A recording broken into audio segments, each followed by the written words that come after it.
گھر میں تنگ دستی اور محتاجی ہے اور میرا شوہر مجھے بہت مارتا ہے۔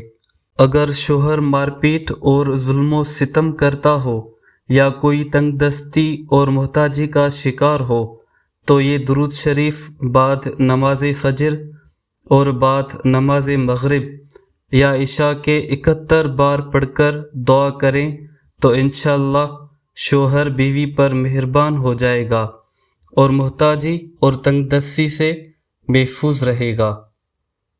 اللہم صلی علی سیدنا محمد صاحب الفرق والفرقان وجامع الورق ومنزلہ من سماء القرآن وعلی آل محمد وسلم۔